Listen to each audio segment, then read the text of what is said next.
এখনো প্রথম প্রেম ভুলতে পারি না, এখনো আছে। আমাকে খুব ভালো করে বুঝবে এরকম কাউকে চাই। তুমি তো ফ্যাশন ডিজাইনিং এর উপর কি পড়াশোনা করেছো? হ্যাঁ, যখনই যেটা ভালো লেগেছে ওটাই শিখেছি। এই দিদিতে এই দিদিতে এই দিদিতে এগুলো আছে। প্রতি মাসে পার্লারের খরচটা কেমন আসে? 50,000 এর উপরে যেতে হবে। রাত্রে কিভাবে ঘুমাও? তোমার রাতে ঘুম আসে তো? ছেলেদের মধ্যে যদি বলি মিডিয়াতে কাকে বেশি ভালো লাগে? তার সাথে আমার পরিচয়, তারপর দেন আস্তে আস্তে আমাদের মধ্যে একটা সম্পর্ক হয়। বাংলাদেশে যতটা আমাকে না দেখে মানুষ, ওই বিদেশে গেলে তার চেয়ে বেশি মানুষ চিনে আমাকে। রুমি কারিম ভাইয়ের মন কি কোমলমতি? অল্পতে আমার কান্না আসে, আমার মন খুব নরম। আমি রুমি কারিম এবং বাংলাদেশে একটা ব্র্যান্ড এখন আমি। সবাইকে ওয়েলকাম করছি নেক্সাস টেলিভিশনের বিশেষ আয়োজন কাট অ্যান্ড কাটে। আপনাদের সঙ্গে আছে আমি শারমিন দীপ্তি এবং আজকে আমার সঙ্গে যিনি আছেন তিনি একাধারে একজন ইন্টেরিয়র ডিজাইনার, ফ্যাশন ট্রেনার এবং নৃত্যশিল্পী। আজকে আমাদের সঙ্গে আছেন রুমি করিম। রুমি ভাই, কেমন আছো তুমি? হ্যাঁ, ভালো আছি। কেমন আছে দীপ্তি? খুব ভালো আছি এবং খুব ভালো লাগছে। আজকে তোমার গল্পটা আমরা রিভিল করতে চলেছি, যদিও আমরা তোমার গল্পটা সবাই কম বেশি জানি। আমরা অনুষ্ঠানটা শুরু করে ফেলি। ওইদিকে কাট আছে আর ওইদিকে আনকাট আছে। কোত্থেকে কোশ্চেন তুলবো? ওকে, আমি আনকাট থেকে করি। ওকে, তোলো।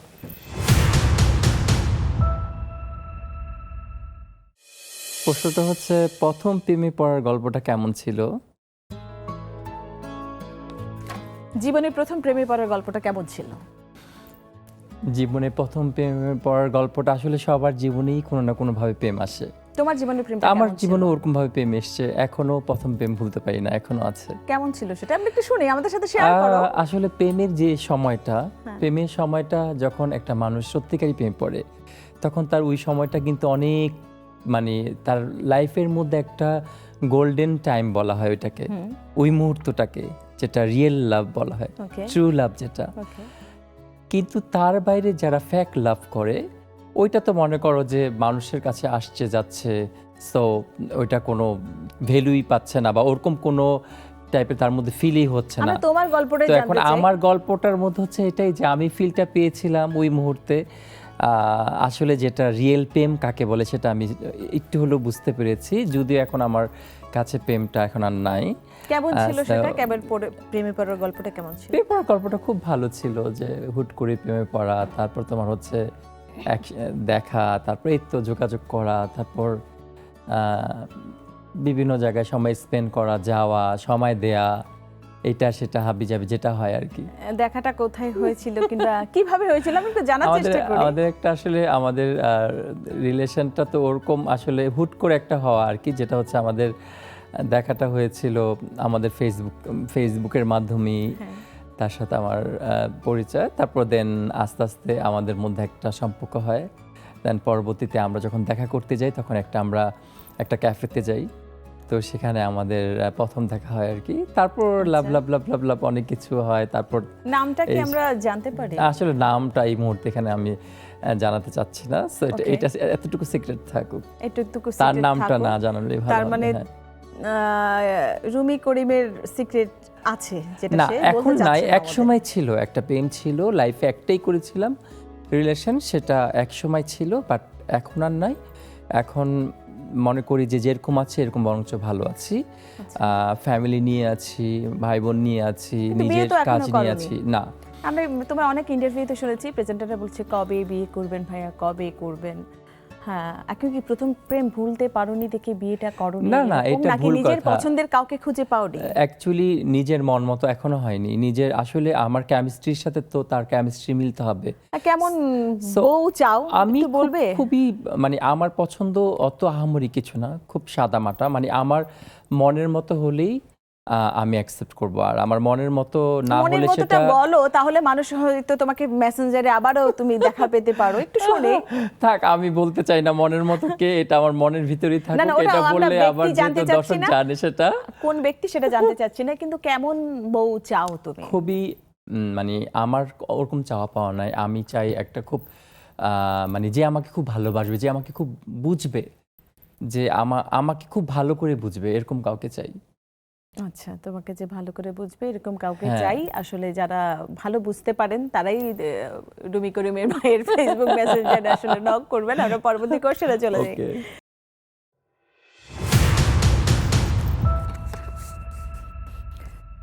মজার একটা কোশ্চেন, ছেলেরা মেসেঞ্জারে কি বলে বেশি গাল দেয়? আছে না অনেক দুষ্ট ছেলে আছে না, একটু গালাগালি করে আর কি। আসলে আমি ওরকম মেসেঞ্জারে কখনো ওরকম গালাগালির ব্যাপারটা দেখি নাই, তো আমি আসলে বলতে আর পারছি কি না। গালাগালি না হোক আর কি, একটা কমেন্ট করলো যে কমেন্টটা তোমার আসলে ভালো লাগেনি, কমন একটা কমেন্ট হতে পারে সেটা, মেসেঞ্জারে ওই ধরনের কোনো কমেন্ট কিংবা কমেন্টসে বা comments কমেন্টসে box আসে। এ। হ্যাঁ, কমেন্টসে অনেক আসলে বাংলাদেশে ভালো মানুষের চাইতে নেগেটিভ পিপলই অনেক বেশি আমাদের। সো অনেক ভালো কাজগুলোকেও তারা অ্যাপ্রিসিয়েট করতে চায় না, তখন দেখা যায় বিভিন্ন ধরনের বাজে কমেন্টস করে তারা। তো অদ্ভুত অদ্ভুত কমেন্টস, যেগুলো মানে এই ওয়ার্ডগুলো আমরা আসলে জানি না এরা কোত্থেকে পায়, একটা মোবাইল ফোন পেয়ে হুট করে একটা কমেন্টস লিখে ফেলে। সো কিরকম কমেন্টস গুলো থাকে সেখানে? আসলে আমরা যারা ডিজাইনার হই, মানে ডিজাইনার যারা আছি বা ফ্যাশন কোরিওগ্রাফার বা নৃত্যশিল্পী, যেটাই বলো না কারণ আমরা তো একটা শিল্পী বা ইন্টেরিয়র ডিজাইনার, এটা একটা শিল্পী। তো এই শৈল্পিক জিনিসগুলো যখন আমরা করি তখন আমাদের মধ্যে কিন্তু একটা আর্ট থাকে। অবশ্যই, হ্যাঁ, অত তো ওই শিল্প নিয়ে তোমরা কাজ করতে হ্যাঁ, পারতে না। তো এই জিনিসটাকে হয়তো বা ব্যঙ্গ করে ওইখানে হয়তো বা তোমার ব্যঙ্গ করে একটা কমেন্টস লিখে ফেললো, মানে এক মেয়েদেরকে জড়িয়ে যে কমেন্টসটা, মেয়েদের উপর গালিটা পড়লো, যেরকম তোমার লেডিস বা হাফ লেডিস, এই ধরনের যে কথাগুলো বলে বা যে ধরনের কথাগুলো যখন আসে তখন মানে মেয়েদেরকে মাদেরকে নিয়েই তখন কিন্তু কথাগুলো কিন্তু গায়ে লাগিয়ে বলে কথাগুলো। তো এই জিনিসগুলো ম্যাক্সিমাম কমেন্টসের মধ্যেই আসে, কারণ তারা এতটুকু বোঝে না যে এক একটা মানুষ এক এক রকমের বৈশিষ্ট্য, এক একটা মানুষের টেস্ট এক এক রকম। আর যারা আর্টিস্ট বা যারা শিল্পী তাদের আর্ট টোটালি আলাদা হবে অন্য 10টা মানুষের চাইতে, নাহলে তো সেও তো সেই জিনিসটা পারতো করতে। আল্লাহ তো সবাইকে ওরকম গড গিফটেড ওরকম জিনিসটা দেয় নাই, ওই পাওয়ারটা কিন্তু সবাইকে আল্লাহ দেয় না। তুমি একটা জিনিস সৃষ্টি করবা, তোমার কাছ থেকে আসবে, ওটা অবশ্যই আল্লাহর পক্ষ থেকে হয়ে আনতে হবে। তাহলে তো জনে জনে সবাই তোমার হয়ে যেত ইন্টেরিয়র ডিজাইনার, সবাই ফ্যাশন ডিজাইনার, সবাই ফ্যাশন কোরিওগ্রাফার, সবাই নৃত্যশিল্পী হইতে পারতো, সবাই তো আর হতে পারছে না। সো এখানে ব্যাপার থাকতে হবে। এই জিনিসগুলো অনেক সময় দেখা যায় যে আমাদের খুব মানে আমরা একটু ইউজ টু হয়ে গেছি, এগুলোই বলে তারা, এই ভাষাগুলো আসে প্রায়। আমরা দেখেছি যারা শিল্প নিয়ে কাজ করে, বিশেষ করে নৃত্যশিল্পীদের বেশি শুনতে হয়, দেখা গেছে যে তাদের মধ্যে অনেকেই বলে যে না একটু মেলিপনা থাকে। হ্যাঁ, কি বলবে তুমি? অফকোর্স এটা তো অবশ্যই একদম ন্যাচারাল। দেখবা যে যাদের মধ্যে একটু মেইলিপনা আছে তারাই হয়তো আমি সবার কথা বলছি না, আমি উইথ রেসপেক্ট বলছি যে কিছু কিছু মানুষকে থাকতেই সেটা পারে না, শুনতেই হয়। সবারই বেশিরভাগই, মানে কে না যায়। দেখবা যে যারা ক্লাসিক্যাল করছে বেশিরভাগই তো একটু মেইলিপনা, তুমি কাকে বাদ দিবে এখান থেকে? এটা তার ন্যাচারাল, খুবই ইজি এবং খুবই নর্মাল। তার মধ্যে এই জিনিসটা আছে বলেই সে নাচ করতেছে, নাহলে সে ক্রিকেট খেলতে যেত। বুঝতে পেরেছো ব্যাপারটা? নাহলে তো সে ক্রিকেট খেলতে যেত, একটা বল নিয়ে ক্রিকেট মারতো সে। তার মধ্যে ওরকম আর্ট আছে দেখে সে কিন্তু নাচ করতে পারছে, সে একজন মেকআপ আর্টিস্ট, সে একজন ফ্যাশন ডিজাইনার হতে পারছে। তার মধ্যে ওরকম শৈল্পিক একটা আর্ট আল্লাহ সুবহান তাআলা দিয়ে দিছে। না হলে কি সবাই তো আর তোমার মেকআপ আর্টিস্ট হতে পারে না, সবার মধ্যে এই ধরনের আগ্রহ জাগে না, সবার মধ্যে নাচের আগ্রহ জাগে না, সবার মধ্যে ইন্টেরিয়র আগ্রহ জাগে না, সবার মধ্যে ফ্যাশন কোরিওগ্রাফি করবে, ফ্যাশন নিয়ে মডেলিং করবে, এই ধরনের আগ্রহ তো সবার মধ্যে জাগে না, আর সবাই শেখাতে পারে না। সো এই সেক্টরগুলোর মধ্যে এই ধরনের মানুষগুলোই আল্লাহ সুবহান তাআলা বানিয়েছে, যাদেরকে এই টাইপের, যাদের মনটা নরম কোমল, যারা খুব কোমলমতি, আমি মনে করি তারাই এই ধরনের সেক্টরগুলোতে আসে। মানে কোমলমতি মন, বাচ্চাদের মতো মন যাদের। আচ্ছা, রুমি করিম ভাইয়ের মন কি কোমলমতি? হ্যাঁ, আমি মনে করি যথেষ্ট, আমার মন অনেক সুন্দর মাশাআল্লাহ। কারণ সেটা কি আমরা কোমলমতি হিসেবে সেটা আখ্যা দিতে হ্যাঁ, পারি? আমি এখনো বাচ্চাদের মতো, আমি নিজেকে মনে করি এখনো আমি বাচ্চাদের মতো করি, এখনো প্রচুর বাচ্চাদের মতো করি। এটা আমার ফ্যামিলি জানে, বাইরের মানুষ জানে না। বাচ্চাদের মতো করে একটু শুনি। আমি বাচ্চাদের মতো করি, মনে করো যে এই বাসায় একটা কিছু হয়েছে, খুব আনন্দ করছি, বাচ্চাদের মতো হই হুল্লা আমি করছি। তারপর মানে আমি একটা ছোট্ট একটা কিছু পেয়েছি, কিন্তু ওইটা আমার এত বেশি খুশি লাগে যে মনে হয় আমি কি পেয়ে গেছি, মানে আমি অল্পতে খুব তুষ্ট, অল্পতে আমি খুশি হই, আবার অল্পতে আমি খুব আঘাত পাই, অল্পতে আমি খুব স্যাড হই, অল্পতে আমার কান্না আসে, আমার মন খুব নরম, আর হচ্ছে অল্পতে খুব খারাপ লাগে অন্য কিছু নেগেটিভ কিছু ইয়ে করলে, আবার অল্পতে অনেক খুশি হয়ে যাই। আমি অল্পতেই অনেক তুষ্ট, মানে বললাম এই কথাটা। এই জন্য সবসময় আল্লাহ সুবহানাহু তাআলার কাছে শুকরিয়া আদায় করি যে আল্লাহ সুবহানাহু তাআলা এত দিচ্ছে, আলহামদুলিল্লাহ, খুব ভাল লাগে সব কিছু। আর তুমি একটা জিনিস মনে করবে, যাদের মন সুন্দর হয়, যাদের মন নরম হয়, তাদের কিন্তু ওই নরম মনটাই কিন্তু সুন্দর মনটাই কিন্তু ফেজে চলে আসে, ফেজটাকে গ্লো করে। তাই কুৎসিত মনের মানুষগুলা দেখবা, যাদের মন কুৎসিত, মনে করো ফর্সা ব্রাইট একটা মানুষ কিন্তু কুৎসিত মন, তার চোখ টোক, তার মানে তার এক্সপ্রেশন দেখলে তুমি বলবা কি এই লোকটা আসলে দেখতে শয়তানের মতো লাগছে, বা দেখতে কেমন ভয়ঙ্কর, তোমার মধ্যে কিন্তু এটা মনে হবে। আর দেখতে কতটা রুট, কিন্তু কিন্তু সে কি একদম 6 ফিট লম্বা, ফর্সা, উঁচা টুচা, কি সুন্দর নাকটাক, কিন্তু মেয়ে হোক বা ছেলে হোক, সে যদি রুট হয়, মন থেকে যদি রুট হয়, নেগেটিভ মাইন্ডের হয়, চিপ পিপল হয়, তো তার চেহারার মধ্যে ওই জিনিসটা দেখবা যে ফুটে উঠবে, তার এক্সপ্রেশনে, কথার ভাষায়। তুমি কিন্তু গ্লো করছো। আচ্ছা, আমি আমাদের দর্শকদের অবশ্যই জানিয়ে রাখতে চাই, রুমি কারিম ভাই কিন্তু একজন চমৎকার ইন্টেরিয়র ডিজাইনার। আমাদের টেলিভিশন থেকে, নেক্সাস টেলিভিশন থেকে একটা প্রোগ্রাম করা হয়েছিল আমার ঘর, তো চমৎকার সুন্দর করে সাজানো। আমরা জানি যে তুমি কিন্তু অনেক সেলিব্রিটিদের বাসায় ইন্টেরিয়র ডিজাইন করে দিয়েছো, অনেক সেলিব্রিটিরা তোমার বাসায় যায়, কেন যায়? ওই যে একটা কথাই, আমাকে ভালোবেসে যায়, ওই যে কোমল মতো আমাকে ভালোবেসে যায়। আরেকটা হচ্ছে আমার বাসাটা আসলেই অনেক সুন্দর করে আমি সাজানোর চেষ্টা করেছি, যেহেতু আমি নিজে ইন্টেরিয়র আর্কিটেক্ট ডিজাইনার। সো আমার মেন প্রফেশনটাই এটা আর কি। আর যেটা তোমরা দেখেছো ফ্যাশন ডিজাইনার বা ফ্যাশন কোরিওগ্রাফি, যেটা প্রেজেন্টেইনার হিসাবে বাংলাদেশে আমি কাজ করছি এখন, বা নৃত্যশিল্পী আগে ছিলাম, বহু বছর আগে নাচ করতাম, বাফায় শিশু একাডেমি টিচার ছিলাম। আমি কিন্তু জানো বিকারুন্নেসা স্কুলেরও রাষ্ট্রীয় প্রোগ্রাম করাতাম এক সময়, বিকারুন্নেসায়। নাচটা কেন ছাড়লে বলেন? না, নাচটা হয়েছে কি কন্টিনিউ করতে পারছিলাম না। আর আমার বেজ কিন্তু ভরতনাট্যম, আমি কিন্তু ভরতনাট্যম করাতাম, খুব ক্লাসিক্যাল নাচ শিখে এসেছি। কঠিন টপিক তো। হ্যাঁ, ভরতনাট্যম, ইভেন আমি কত্থক করেছি, ভরতনাট্যম মেন, তারপর কত্থকটাও আমি করেছি। কারণ মুদ্রাগুলো কিন্তু অনেক কঠিন, যেটা আমি নাট্যকলায় পড়েছি, আমাদের কিছু কোর্স ছিল। আমরা কি কিছু মুদ্রা একটু দেখাতে পারি? আসলে নাচ তো দাঁড়িয়ে করতে হয়, আর যেহেতু ক্লাসিক্যাল নাচ ভরতনাট্যম, সো ওইভাবে তো না, আমি হয়তো বা বসে একটা যেরকম কি বলবো, কি করাবো, যেরকম তোমার অনেক আছে ফিগার, সেটা হচ্ছে যেরকম তা হাতা ঝামতারি, তা একটা পা আছে, তারপর তেইয়া তেই ধারাঙ্গু, তেই দিদি তেই এগুলো আছে, তেই দিদি তেই আসা, তেই এগুলো আছে, অনেক ফিগার আছে, তেই অনেক ফিগার আছে, হ্যাঁ, যেগুলো নাচে করতে হয় আর কি। সো ভরতনাট্যম যেহেতু করেছি, এগুলা করাতাম, শিখাতাম। সো একসময় অনেক ভালো নেচেছি এবং কোরিওগ্রাফার ছিলাম নাচের। ইভেন তুমি জানো, আমি কিন্তু বাংলাদেশ টেলিভিশনের অ্যানালিস্টেড এবং নৃত্য পরিচালক, ওইখান থেকেও কিন্তু হয়ে আসছি। তো সব কিছু মিলেই বাফার টিচার ছিলাম, সব কিছু মিলেই। আর আমি সিনিয়র ডিপার্টমেন্টে ছিলাম ভরতনাট্যমের, 3rd ইয়ার 4th year final year class নিতাম আমি। তো তারপর আর নাচটা কন্টিনিউ করতে পারছিলাম না। কেন? তোমার হচ্ছে 2019-এ 18-র দিকে, শেষের দিকে আমার মাকে নিয়ে, পুরো ফ্যামিলি নিয়ে উমরা হজ করে এলাম। উমরা হজ করে আসার পরে আম্মু বললো যে বাবা তুমি এটা এখন স্টপ করো, নাচটা করো না। কারণ তখনও আমি ইন্টেরিয়র অনেক হাইলাইটস, তোমার 18 সালে অনেক বড় কাজ করি ইন্টেরিয়রের, পাশাপাশি নাচটাও বাফায় যেয়ে করাতাম। তো কিন্তু আবার দেখা যেত কি যে ক্লাসটা মিলাতে পারতাম না, আমার ইন্টেরিয়র প্রজেক্ট থাকতো, এদিকে বাফার ক্লাস, স্টুডেন্ট এসে বসে থাকতো, টিচাররা ফোন দিত, তো পারছিলাম না। আবার তার মধ্যে উমরা করে এসেছি, তার মধ্যে আম্মু আরও বাধা যে এটা এখন আর করা যাবে না। তো পরে ওটা স্টপ করে দিলাম, রিজাইন দিয়ে আমি বললাম যে আমি একটু রেস্ট চাই, এই কথা বলে স্টপ করে দিলাম। তারপর পরবর্তী সময় যেটা হলো, ওই ইন্টেরিয়র নিয়ে খুব বিজি হয়ে গেলাম। তো ইন্টেরিয়র করছি এখন। আবার রিসেন্ট হচ্ছে ফ্যাশন গ্রুমিং শিখে এলাম ইন্ডিয়া থেকে, মহারাষ্ট্র থেকে।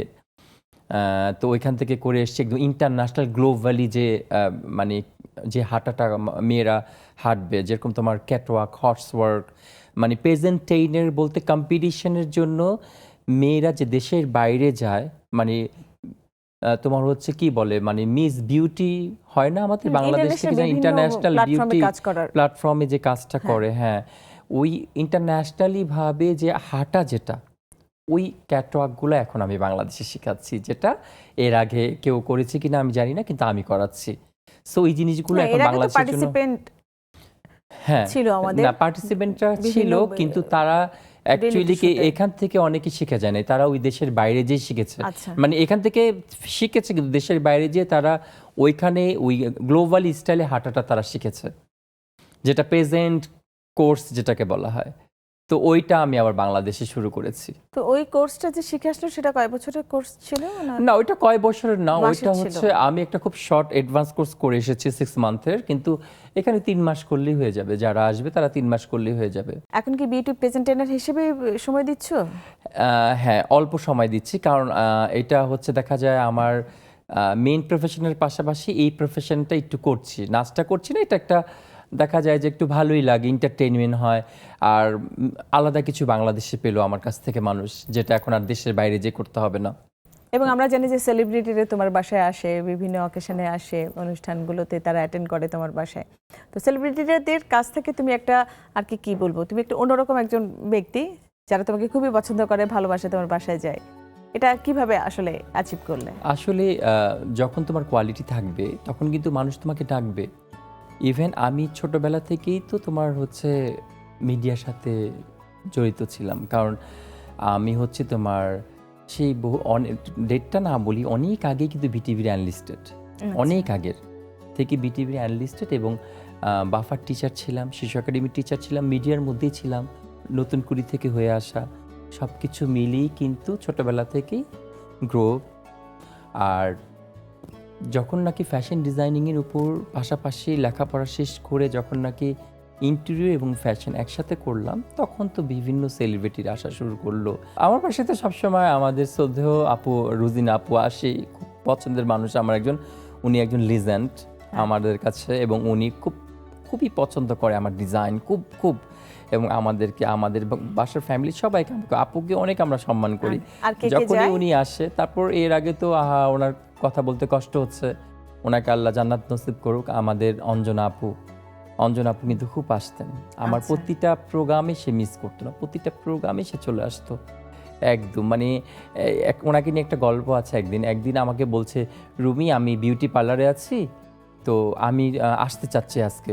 তো আমি বললাম কি আপু, আমি আজকে তো একটু বাইরে যাওয়ার কথা, আপু কালকে আসো তুমি। কয় কি না আমি আজকেই আসবো। না রুমি আমি আজকেই আসবো, না না আমি এই যে একটু পরে রওনা দেবো, আজকেই আসবো। মানে আবদারটা এমন ছিল একেবারে নিজের মতো, মানে নিজের বোন থাকে না, নিজের ভাই বোনের মতো, না আজকেই আসবো। তো আমি পরে ভাবলাম কি এত বড় একটা লিজেন্ডারি, সে এত রিকোয়েস্ট করতেছে, আমি সাথে আমি আমার বাহিরের কাজটাকে ক্যান্সেল করে দিলাম। যখন উনি 3-4 বার বলল না আমি আজকেই আসবো রুমি, আজকেই আসবো, আমি সাথে আমি ক্যান্সেল করে দিয়ে আমি অঞ্জনা আপুকে বলছি, অঞ্জনা আপু আমি আসো, কোনো অসুবিধা নেই, আমি ওই কাজটা ক্যান্সেল করে দিয়েছি তোমার জন্য। শুধু ফেরদৌস ভাই আসছে, আমার হাউসে পূর্ণিমা আপু আসছে। তো পূর্ণিমাপুর একটা মজার ব্যাপার হচ্ছে, পূর্ণিমা আপু কিন্তু খুব ভালো কপি করতে পারে। হ্যাঁ একদম। সো এই জিনিসটা খুব ভালো। তো পূর্ণিমা আপু এসে আমাকে বলে, রুমি ভাই আমি কিন্তু তোমার সব কিছু দেখি, আমি তোমাকে কপিও করতে পারবো জানো, আমি কিন্তু তোমার সব কিছু দেখি। তো এটা ভালো লেগেছে। ওদিন ফেরদৌস ভাইও ছিল, তো উনি এসেছিলেন। তারপরে হচ্ছে আমাদের ওই যে বিদ্যাসী নামিম, ও শ্যুটের জন্য এসেছিলেন, দিঘি শ্যুটের জন্য এসেছিলেন। সো এরকম অনেকে এসছে। আর মজার ব্যাপার ছিল একবার জায়েদ খান, তো ওই জায়েদ খান ভাই উনি যখন আসছিলেন, তো ওনার একটা কথা খুব ভালো লেগেছে। উনি আমাকে বলছে যে রুমি ভাই আমি অনেকগুলো দেশ ঘুরেছি, প্রায় 40টা নাকি 45টা দেশের কথা বললো যে উনি ঘুরেছে, যে অনেকগুলো দেশ ঘুরেছি, কিন্তু আসলে এত সুন্দর ডিজাইন মানে আমার চোখে পড়ে নাই, মানে আপনারটা টোটালি আর্টিস্টিক। এটা আমার মনটা ভরে গেছে ওনার এই কথাটা শুনে। উনি এই কথা খাবার টেবিলে খাচ্ছিলেন আর আমাকে বলছিলেন যে আমি অনেকগুলো দেশ ঘুরেছি, কিন্তু এত সুন্দর হাউস ডিজাইন আমার চোখে অ্যাট্রাক্ট করে নাই।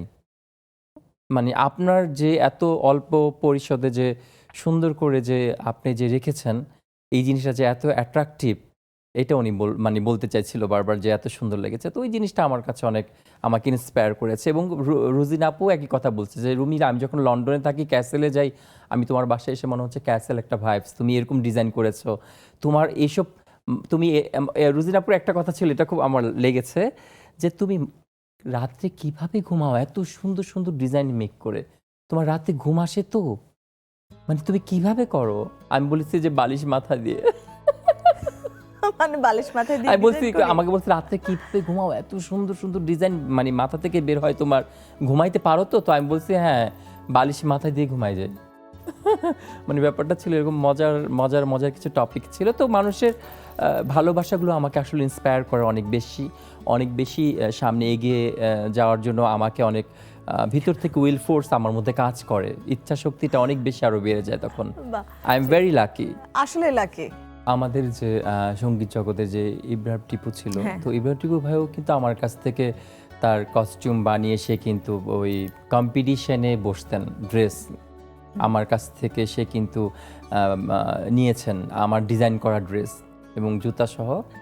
এবং সে বেশ সে আমাকে এসেই প্রথমে বলছিল আমার বাসায় এসে যে রুমি, আমি এরকম চাই ইন্ডিয়াতে যে বিভিন্ন বিচারক জাজরা বসে, হিমেশ থেকে শুরু করে ওরা যে ওদের যে কস্টিউমগুলো থাকে, শাহরুখ খান বা ওদের যে কস্টিউমগুলো থাকে, ওই ধরনের কস্টিউম পরে আমি বিচারকের আসনে বসতে চাই, এরকম একটা আমাকে বানিয়ে দাও। তো ওরকম একটাই তাকে আমি করে দিয়েছিলাম। সো সেটা অনেকবার অনেক জায়গায় করেছে বাংলাদেশে, এবং এখন তো আমেরিকায় থাকে উনি। আচ্ছা, যেহেতু এখন ফ্যাশন ওখানে চলে ডিজাইনিং গেছে। নিয়ে তুমি কাজ করেছো, তোমার কি নির্দিষ্ট কোনো আসলে শোরুম আছে কিংবা অনলাইনে তুমি কাজ করো? আমার হচ্ছে কি, তোমার ইন্টেরিয়রটা তো আমার একদম ফিক্স, হ্যাঁ, ওটা আমি কিন্তু জানি, আমি তোমার interior ফ্যাশনটা সম্পর্কে হচ্ছে নির্দিষ্টভাবে কোনো শোরুম নেই। তবে ফ্যাশনের যদি সিগনেচার আমার কোনো ড্রেস চায়, মানে ডিজাইনার ড্রেস কেউ যদি চায়, তাহলে আমাকে আলাদাভাবে তাকে অর্ডার করতে হবে, সেটা আমি আলাদা করে করে দিই। আচ্ছা, আমার কিছু আলাদা ক্লায়েন্ট বেজেই আছে যারা আমার কাছ থেকে নিবে, শুধু তাদের ওকে। বিভিন্ন অকেশনে তারা করে নেয়। মানে ওটা তুমি কাস্টমাইজ করে তুমি হ্যাঁ, তোমার যেরকম মতো যে করে আজকের তৈরি যে করতে ড্রেসটা পারো। দেখছো, জুতা থেকে শুরু করে আজকেরটা Okay. কিন্তু আমারই নিজস্ব সিগনেচার ডিজাইন করা। আচ্ছা, প্যান্টটা হচ্ছে হ্যাঁ নেটের কাপড় হ্যাঁ দিয়ে। হ্যাঁ হ্যাঁ, কিন্তু পুরো থিমটাই দেখো একটু ডিফারেন্ট, আচ্ছা, একটু ডিফারেন্ট। সো Theme টা এটাই কি বলো তো? এটাই একটা আর্ট। হ্যাঁ। এটা টোটালি ডিফারেন্ট, এবং এটার মধ্যে কিন্তু Colourটা- এটার মধ্যে কিন্তু দেখো হোয়াইটের মধ্যে একটু সিকোয়েন্সও আছে। আচ্ছা, এখানে কিছু লেস আছে, স্টোন হ্যাঁ, আছে। হ্যাঁ, সবকিছু মিলিয়ে একটা টোটালি একটা তো ভেরিয়েশন রেখেছে, এরকম আউটফিট ডিফারেন্ট। গুলো আসলে কিরকম খরচ পড়ে? আসলে আজকের আউটফিটটা খুবই সিম্পল আমার কাছে, আমি বলবো। হ্যাঁ, না, তুমি আরো হোয়াইটের মধ্যে গর্জিয়াসও পড়ো যদি খুব এরকম। সিম্পল আজকে, কিন্তু ইলিগান, খুব সিম্পল, জাস্ট একটু আর্টিস্টিক রেখেছি। কেন? নেটের কাপড়টার জন্য একটু আর্টিস্টিক মনে হচ্ছে। আমি চাইলে এটা প্লেন কাপড় দিয়ে করতে পারতাম, কিন্তু এত সুন্দর আর্টিস্টিকটা মনে হতো না। না, আমি কেন বলছি, যারা অর্ডার করতে চায় রুমি করিম ভাইয়ের কাছ থেকে, ওইটা হচ্ছে কিরকম তোমার পড়বে? ডিফারেন্ট প্রাইজের দাম থাকে। আমি তো বিশেষ করে জারদৌসির কাজ করা প্রিন্স কোট শেরওয়ানি করি, ওগুলো বিভিন্ন ভেরিয়েশনের দাম হয়। রেঞ্জ কিরকম পড়ে মিনিমাম থেকে ম্যাক্সিমাম? তোমার হচ্ছে 50,000-এর উপরে যেতে হবে, তারপর হচ্ছে 1 লাখ টাকার উপরে আছে, ওকে। তো বিভিন্ন রেঞ্জের আছে। তো আজকে যে আউটফিটটা পরলে, এটা ওভারঅল কত? একদম এইটা বেশি জুতো একটা সহ? দাম না, এটার দাম কমই হবে, এটার দাম জানি না, ভুলে গেছি, এটা খুব কম দাম দিয়ে করেছি, অল্প দাম। এই আইডিয়াগুলো আসে কোত্থেকে? তুমি তো ফ্যাশন ডিজাইনিং এর উপর কি পড়াশোনা করেছো? হ্যাঁ, আচ্ছা। ফ্যাশন ডিজাইনিং এর উপর পড়াশোনা করে তারপর আমার হয়েছে কি, আর ইন্টেরিয়র ডিজাইনিং এ করেছি আগে, ওটাও করেছো? আমি বলি আচ্ছা। সেটা হচ্ছে আমার সবকিছুর প্রতি শেখার আগ্রহটা অনেক বেশি ছোটবেলা থেকে। আমি প্রথমে নৃত্যশিল্পী ছিলাম, নাচ করেছি বহু বৎসর, নাচের পাশাপাশি শিল্পমন ছিল। যখনই যেটা ভালো লেগেছে ওটাই শিখেছি। মনে হলো যে আমি আর্কিটেক্টে লেখাপড়া করব, ইন্টেরিয়রের উপর লেখাপড়া করব, তো ওইটা আমি শিখলাম। তারপর মনে হয়েছে যে না, আমার না এখন ইদানিং মাথায় খালি ঘুরঘুর করে ড্রেস, আমি এটার উপর লেখাপড়া করব, আমি এর এত ড্রেস কিনি বা ওর কাছ থেকে বানানোর, এটার উপর আমি স্টাডি করি, তো এটার উপর একটা কোর্স করে ফেললাম। তারপর আবার হুট করে মনে হলো যে না, আমার না একটু ফ্যাশন গ্রুমিং এর উপর কোর্স করতে হবে। আচ্ছা আচ্ছা, মানে হ্যাঁ। একটু একটু করে তো আসলে আবার শেখা। আমি ফ্যাশন গ্রুমিং এর জন্য তোমার চলে গেলাম ইন্ডিয়াতে। তো আলহামদুলিল্লাহ, তো আমি চাইলে বাংলাদেশ থেকে করতে পারতাম, করি নাই, বিকজ ওইখানে অনেক হাই থটের, অনেক গ্লোবালি স্টাইলে ওরা স্টাডি করায়। তো ওইখানে আমি কাতান আরমাকার, যে আমার পণ্ডিতজি যার কাছ থেকে করেছি, তার কাছ থেকে করে এলাম। সেটা হচ্ছে তোমার মহারাষ্ট্রে ব্যাঙ্গালোর নেমে, তারপর ওইখান থেকে ট্রানজিট ফ্লাইট ধরে তারপর ওইখানে যেতে হয়, যেটা ইন্ডিয়া, মহারাষ্ট্র, নাগপুর, ওই ওই পুরো ইন্ডিয়ার মধ্যে উনি হচ্ছে সবচেয়ে ভালো, মানে যার কাছ থেকে করে এসেছে সবচেয়ে নাম করা। তো ওইখানে করে এলাম। আর নাচটাও বাংলাদেশ থেকে শেখা? বাংলাদেশ থেকে শেখা। আমার নাচের গুরুজি হচ্ছে আনিস ইসলাম হিরো, যিনি ভারতনাট্যমের গুরুজি, আর কত্থকের হচ্ছে শিবলি মাহমুদ। এই যে সবকিছু মেনটেন করা, আমি সবকিছু মিলে যদি বলি, কস্টিউম, তোমার হেয়ার স্টাইল, মেকওভার, তো নিজেকে তো আসলে সুন্দর রাখতে হয়। সুন্দর রাখতে হলে দেখা যায় যে তো যেখানেই তুমি যাও, যে কোনো অনুষ্ঠানে যাও, সুন্দর একটা মেকআপ গেটআপ নিয়েই তুমি যাও। তো প্রতি মাসে পার্লারের খরচটা কেমন আসে, কিংবা পার্লারে কয়বার যাও? ম্যাক্সিমাম আসলে আমি পার্লারে যাই না, আমাকে মেকআপ আর্টিস্ট আমার বাসায় এসে আমাকে মেকআপ করিয়ে দেয়। সো ম্যাক্সিমামই হচ্ছে স্পন্সর, ওকে, পেমেন্ট করতে হয় না, করে দেয়। আবার কিছু কিছু সময় করেও দেই আমি, কিছু কিছু সময় করে দেই। একটা ছেলে অনেকবার যখন আসে তখন নিজে থেকেই দেই। আবার কিছু আছে যারা আমাকে করাতে চাচ্ছে, খুব আগ্রহ, মানে হইচই পড়ে যায় কখনো আমাকে করাবে, তো তখন ওদেরকেও সুযোগ দিই যে ওরাও করুক। তো ম্যাক্সিমামই স্পন্সর, মানে পেমেন্ট করতে হয় না। আর জুতার কম্বিনেশনটাও সুন্দর। আর তুমি জুতাটা নিয়ে তুমি বলো। সাদা জুতোটা আমার ডিজাইন করা। আমি এটাকে এখানে খুব সুন্দর করে একেবারে পার্পল, কি বলবো এটাকে, না পার্ল, সরি পার্ল হোয়াইট যেটা, এবং তোমার কিছু সিকোয়েন্সের কাজ আছে, সো করে ওই জিনিসটাকে ওইভাবে করে আনা হয়েছে। খুব চুজি। তুমি কি নিজের ডিজাইন ছাড়া বাংলাদেশের বুটিক শপ কিংবা বাংলাদেশ থেকে কোনো কিছু পারচেজ করো? করি। আমি শুধু যে নিজের ডিজাইন করি তা না, যেরকম আমি বিদেশে গেলে প্রচুর তোমার শপিং করি। হ্যাঁ, দেশের বাইরে গেলে প্রচুর শপিং করি। হ্যাঁ, বাংলাদেশেও শপিং করি। বাংলাদেশে আমি সব জায়গা থেকে শপিং করি, তোমার নিউ মার্কেট থেকে শুরু করে তোমার বসুন্ধরা থেকে, যমুনা থেকে, সব জায়গা থেকেই নেই। আমার কোনো বাজ বিচার নাই। আমার যদি কোনো জিনিস মনে করো যে রাস্তায় ফুডের মধ্যে, ভ্যান গাড়ির মধ্যে কোনো একটা জিনিস ভালো লাগছে, ওইটাও আমি কিনি। আবার দেখা গেল যে আমি সেই গেছি দেশের বাইরে, অনেক দাম, কিন্তু আমি অ্যাফোর্ড করতে পারবো ওই দামটা, ওইটাও আমি কিনি। সো এটা ডিপেন্ড করে। এফোর্ড করতে পারবা অবশ্যই, কারণ ইন্টেরিয়র ডিজাইন নিয়ে যারা কাজ করে তারা অনেক বাজেটের কাজ করে, আমরা না বলি সেটা আমরা জানি। আমি 2 টাকার জিনিস হোক, সেটা যদি রাস্তার ফুটের মধ্যে বিক্রি করে আমি কিনি, যদি আমার পছন্দ হয়। মনে করো ওইটার দাম 10 টাকা, কিন্তু আমার খুব ভালো লাগছে রাস্তার পাশে, আমি কিনি নেই। আবার একটা জিনিস মনে করো যে খুব এত ভালো লাগছে কিন্তু অনেক দাম, কিন্তু আমি অ্যাফোর্ড করতে পারবো মনে করছি, ওইটাও আবার আমি নেই। মানে আমি আমার শখটাকে অন্তত প্রায়োরিটি দিই সবসময়, যে এখন তো ইয়াং আছি, বুড়ো কালে আল্লাহ যতদিন বাঁচা রাখে ততদিনই। আর কি বলো, এখন বিয়ে করোনি? সেটাই তো বললাম যে এখন তো শুরু জীবন, মাত্র 18, তাই না? 18 হলো মাত্র, 18 প্লাস না প্লাস না, 18 বলো, 18 বলো। ওকে, সেটাই। মোর বিনায় উঠে কোন সুরে বাজে, কোন নব চঞ্চল ছন্দে, মোর বিনায় উঠে কোন সুরে বাজে, কোন নব চঞ্চল ছন্দে, মোর বিনায় উঠে কোন সুরে বাজে, মময় অন্তর কম্পিত আছে। শেষ আর পড়বো না বাবা, মাপছে। Thank you. আমরা প্রশ্নে চলে যাই। মজা পাইছো? হ্যাঁ, মজা পাইছি। মিডিয়াতে ছেলেদের কাকে কাকে ভালো লাগে?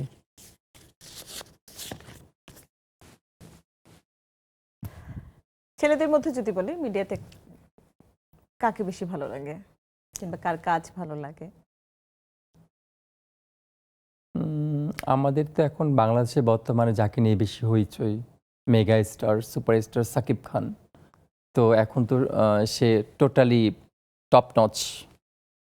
তো ছেলেদের মধ্যে যদি আমাদের মিডিয়ার মধ্যে ভালো কেউ করে, তাহলে আমি ওনাকেই বলবো, 100তে 100 দেব। সাকিব খান কি তোমার বাসায় গিয়েছে? না, যায়নি, তবে হ্যাঁ উনি প্রশংসা করেছে আমার। এটা আমার লাইফে একটা খুব ভালো একটা ইয়া ছিল, একটা খুব ভালো কথা মনে করে দিয়েছো। আমি আমাদের মিডিয়ারই একজনের বাসা আমি সুন্দর মতো ইন্টেরিয়র করে দেই। তো সেখানে তখন সাকিব খান এসেছিলেন ওই বাসায়। তো আসার পর তখন বললো, ইন্টেরিয়রটা এত সুন্দর, কার কাছ থেকে করিয়েছো? তখন বললো যে রুমি কারিমের কাছ থেকে করেছি। তুমি যোগাযোগ করতে পারতে। আমি আর ওইভাবে আর হয় নাই। তবে যদি ওরকম আম, সুযোগ আসে সামনে বা যদি ওরকম বলে তাহলে অবশ্যই চেষ্টা করে দেখব, কারণ আমিও অনেক ব্যস্ত থাকি, কারণ আমার অন্য অন্য প্রজেক্ট থাকে। শুধু যে সেলিব্রিটিদের কাজ করি সেটা না, আমি বাইরের মানুষের কাজ আরও বেশি করি। সেটার জন্য আমাকে সময় নির্ধারণ করতে হয়, আমার একটা টাইম আছে, সেই টাইমটা আমাকে দিতে হয়। মানে আমরা যেটা জানি যে তুমি মন্ত্রী, এমপি, সচিব এই শ্রেণীর মানুষদের কাজ বেশি করো। তো আমার কাছে মনে হয়েছে যে ওই ইন্টেরিয়র কাজ করার পর নাচটাও তোমাকে ছেড়ে দিতে হয়েছে, কারণ এখানে হচ্ছে একটু বেশি সময় দিতে হচ্ছে, পয়সাটাও বেশি, তাই কি? না না, সেটার জন্য না, এটা না একেবারে যে ওনাদের কাজ করি তা না। সব ধরনের মানুষের কাজই আমাদের মাথায় রেখে করতে হয়। একটা মনে করো সাধারণ মানুষের কাজও আমাদের মাথায় রাখতে হয়, একজন বড় কর্মকর্তার তার কাজও আমাদের মাথায় রেখে করতে হয়, কারণ সবাই তো তোমার হচ্ছে লাইভ লিড করে, সবাই চায় সুন্দর মতো তার বাসাটা হোক। তোমার জীবনে তুমি কাকে আইডল হিসেবে মানো? আসলে আমি যদি বলতে যাই, যেহেতু মুসলমানের ঘরের সন্তান, আলহামদুলিল্লাহ মুসলমান করে আল্লাহ পাঠিয়েছে, অবশ্যই আইডল মানলে আমাদের হুজুরে পাক সাল্লাল্লাহু আলাইহি সাল্লাম কি মানবো, আল্লাহ রাসূল কি মানে আইডল মানি, কিন্তু দেখা যায় যে হয়তো বা ওনার মতো হতে পারছি না। জাস্ট ট্রাই করবো, ইনশাল্লাহ ট্রাই করছি যেন আল্লাহ ওরকম করে দেয়। আর আমরা তো জানি তুমি 5 ওয়াক্ত নামাজ পড়ো। হ্যাঁ আলহামদুলিল্লাহ, কিন্তু সবচেয়ে পছন্দের মানুষ হচ্ছে আমার মা। আমার মা, সারা পৃথিবী একদিকে, আমার মা আরেকদিকে। আমি আল্লাহ সুবহান তাআলার পরে আমি মনে করি আমার মা। হ্যাঁ, আল্লাহ রাসূলকে মনে করতে করতে তারপর মাকে, তো এটাই আর কি মনে করি যে এটা মানে আমার মা হচ্ছে সব কিছু আমার মা একদিকে আর সারা পৃথিবী একদিকে আমি মনে করি, কারণ আমার মাকে আমি অনেক ভালোবাসি এবং আমার মার আঁচল ধরে ধরেই বড় হয়েছি আমি। হ্যাঁ, এবং আমি মনে করি আমার মা শ্রেষ্ঠ মা পৃথিবীর মধ্যে, মানে আমার মা আমার কাছে শ্রেষ্ঠ। প্রতিটি সন্তানই প্রতিটি সন্তানের মার কাছে তার কাছে শ্রেষ্ঠ, কিন্তু আমার মা ছোটবেলায় না জানো ভাবতাম কি আমার মাই মনে হয় ভালো আর অন্য মারা মনে হয় এত ভালো না, মানে আমার মাই মনে হয় আমাকে বেশি আদর না, করে। যেহেতু মায়ের প্রসঙ্গ আসলো, এটা বলাটা কেমন দেখাবে হয় না, অনেক কিছু তুমি ফেস করেছো। ফেসবুকের কথা বললো, কমেন্ট বক্সে মানুষ কিচেনের নেগেটিভ কমেন্টস করে, তো এই ধরনের ব্যাপারগুলো যখন ফ্যামিলিতে আসে, হ্যাঁ মায়ের কাছেও আসে ব্যাপারটা, বাবার কাছেও আসে, তখন তারা কিভাবে ফেস করে? আসলে মানে মা বাবার কাছে এগুলো আসলে যেরকম আমার মা সবসময় একটা কথাই বলে যে বাবা কি কা বলুক ঠিক আছে, একদম দেখবা না, একদম ইয়ে করবা না, এগুলো সময় নাই, তুমি তোমার মতো এগিয়ে যাও, তুমি তোমার মতো কাজ করো। আর আমি তো সবসময় আমার মা একটা জিনিস ছিল কি, সবসময় দোয়া করতেন। আমি বাসা থেকে বের হবো তখনও দোয়া করতেছেন, আমি যখন আসছি তখনও দোয়া করতেছেন। আর আমার একটা অভ্যাস ছিল যে কোনো কিছু ছোট হোক সেটা, কোন একটা কিছু আনলে আমি মার হাতে দিতাম। প্রথম যখন আমি ইনকাম করি, প্রথম যে ইনকামের পয়সাটা ওইটা কিন্তু আমার মায়ের হাতে দেই।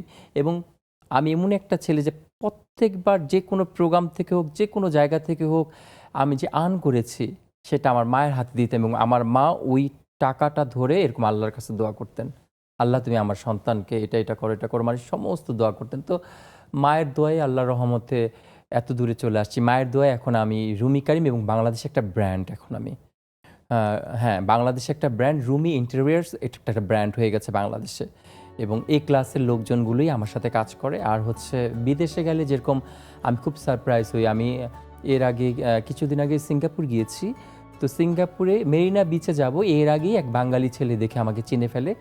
তো আমার ছোটো ভাই জায়েদকে খুব রিকোয়েস্ট করে এটা রুমি ভাইয়ের সাথে ছবি তুলবো, তো ছবি তোলার পর ছেলেটা ওইখানে ও হচ্ছে উবার ড্রাইভ করে আর কি, তো ওই ছেলেটা বললো ভাইয়া কিছু মনে না করলে আমি আপনাদের পুরা সিঙ্গাপুর ঘুরিয়ে দেখাতে চাই, কারণ ওই মেরিনা বিচ টিচ। তো পরে দেখলাম যে খুব নিল, তো ওই ছেলেটা পুরো সারাটা দিন আমাদেরকে সময় দিল, তাকে আমি পেমেন্ট সাধলাম, সে নিল না। এবং সেকেন্ড দিন খাবার খেতে গিয়েছি বাঙালি এক হোটেলে, সেখানেও পেমেন্ট নিল না। তো এই জিনিসগুলো না অনেক সময় অবাক লাগে যে মানুষ এত অনার করে আমাকে। সিঙ্গাপুর কিন্তু জানো অনেক এক্সপেন্সিভ, কারণ তুমি গাড়ি ভাড়া কিন্তু অনেক, না হলেও 1 লাখ টাকার সেদিন বিল উঠছে আমার যেটা মনে হয়। নর্মাল একটা বোতল 1/2 লিটার পানির দামই হচ্ছে তোমার 500 থেকে 500 টাকা, কোথাও কোথাও আবার 200-250 টাকা দাম আর কি, 1 লাখ টাকা কি যাতায়াত ভাড়া বাবদ? নর্মালি তুমি পুরা সিঙ্গাপুর ঘুরবা তোমার তো এরকম যাবে। আর সিঙ্গাপুর খুব কস্টলি হচ্ছে গাড়ি ভাড়া আর খাবার, খুবই কস্টলি থাকা খাবার সিঙ্গাপুরে, কিন্তু পরিবেশ খুব সুন্দর, আমার কাছে ওদের ডিসিপ্লিন অনেক ভালো লেগেছে। আর তারপর যখন আমি আরেক সময় যখন কোনো একটা কাজে আমি আবার মালয়েশিয়াতে যাই, সেখানেও বুকিত বিন্দাতে ছিলাম, সেখানেও আমার সেম কাহিনী। একজন ব্লগার একটা ছেলে তো আমাকে দেখে চিনে যায়, আমরা 3 ভাই বোন সারাদিন টায়ার্ড, সকালবেলা হোটেলে ঢুকেছি, সন্ধ্যায় ফ্রেশ ট্রেশ হয়ে বের হয়েছি, বুকিত বিন্দার রাস্তাটা অনেক সুন্দর, ঘুরছি ওখানে, ফ্রুটস কিনে খাচ্ছি, দেখতেছি সব মালয়েশিয়ার সব কিছু। তো তখন হুট করে একটা ছেলে এসে ব্লগ করতে করতে রুবি ভাইয়া জড়ায় ধরলো, কিংবা রুবি ভাইয়া আমার তো এখানে হোটেল আছে, আমি এখানকার এটা। তো আমি বললাম আচ্ছা, তখন ওর পরিচয় দিয়ে পরে ওই ছেলেটা, আমরা 7 দিন ছিলাম, 7 দিনই আমাদের অনেক হেল্প করেছে। পাশাপাশি ওইখানে আরও কয়েকটা বাঙালির সাথে পরিচয় হয়, তারাও আমাকে হেল্প করেছে। আমার আইফোনটা হুট করে ওই মালয়েশিয়াতে ভেঙে যায়, মানে উপরের কাভারটা ভেঙে যায়, তো ওইখানে মার্কেটেও কাভার লাগা দেখেছি, সেখানেও টাকা রাখে নাই। বাহ, মানে সেখানেও না, সে আসলে আমাকে বলছে রুমি ভাই টাকা লাগবে না। সো এটা আমি খুব এগুলো অবাক যাই মাঝে মধ্যে, যে মানুষ, বাঙালি মানুষ, মানে বাংলাদেশে যতটা আমাকে না দেখে মানুষ, ওই বিদেশে গেলে তার চেয়ে বেশি মানুষ চিনে আমাকে। এবং তারপরে এরপরে আমি ব্যাংককে গেছি, সেম। থাইল্যান্ডে গেলাম, ব্যাংকক থেকে পাতায়াতে ছিলাম কিছুদিন, আমি বেশ 13 দিন ছিলাম পাতায়। 13 দিন এমন কোনো দিন নাই যে বাঙালিদের সাথে মানে মজা না হয়েছে, ঘোরা না হয়েছে এবং তারা আমাকে টিপ না দিচ্ছে, এমন কোনো দিন নাই। বা রুমি ভাই, আসলে ভালোবাসাটা এমনই যে যাকে ভালোবাসে, যাকে ভালো লাগে, যাকে মানুষ দেখে, তার সাথে হচ্ছে সেলফি তুলতে ভালো চায়, লাগে তার আপু, এগুলো কথাই আসলে অনেক ভালো শুনতে চায়। লাগে, অনেক ভালো লাগলো, অনেক অনেক ভালো সময় লাগে। দিয়েছো তুমি আজকে আমাদের অনুষ্ঠান। আমরা অনুষ্ঠান একেবারে শেষ প্রান্তে চলে এসেছি। অনেক ভালো থেকে তুমি, তোমার সামনে তুমি আমাদের অনেক সুন্দর সুন্দর কাজ দিবে, উপহার দিবে, সেই প্রত্যাশা করি। অনেক শুভকামনা তোমার জন্য। তোমার জন্য অনেক শুভকামনা দীপ্তি, এবং নেক্সাস টেলিভিশনে কাট আনকাটের প্রোগ্রামকে অনেক অনেক শুভেচ্ছা এবং অভিনন্দন, আর আমার প্রাণ ঢালা ভালোবাসা। দর্শক, আজ এই পর্যন্তই, দেখা হবে আগামী আয়োজনে। সে পর্যন্ত সবাই অনেক সুস্থ থাকবেন, ভালো থাকবেন। বিদায়।